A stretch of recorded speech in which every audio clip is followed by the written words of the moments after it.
Hello everyone, আসসালামু আলাইকুম। সবাই কেমন আছেন? আশা করি অনেক অনেক ভালো আছেন। শুরু করছি আমার আজকের নতুন একটি ব্লগ। এই মুহূর্তে যে যেখান থেকে ব্লগটি দেখছেন তাদেরকে অনেক অনেক ধন্যবাদ জানাচ্ছি। কে কোথা থেকে ব্লগটি দেখছেন অবশ্যই কমেন্টে জানাবেন। আজকের ওয়েদারটা খুবই সুন্দর, একদম বাতাস। তো বাতাসটা কিন্তু অনেকটাই ঠান্ডা, বেশ ভালো লাগছিল। তো মন চাচ্ছিল আজকে বারান্দার গাছ থেকে কিছু সবজি তুলবো, আর বেশ বড় হয়ে গেছে আমার এই বারান্দার গাছের সবজিগুলো।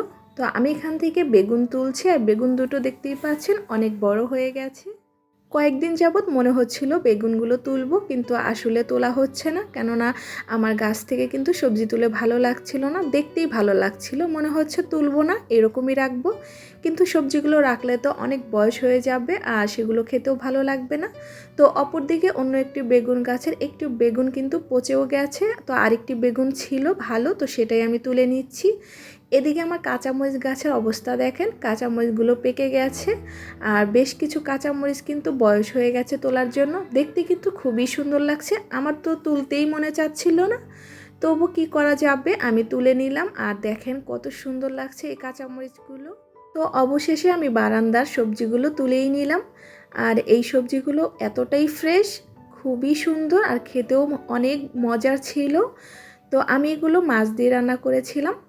আর এই কাঁচামরিচগুলো কিন্তু খুবই সুন্দর, আর এগুলো কিন্তু খুবই ঝাল ছিল কাঁচামরিচের।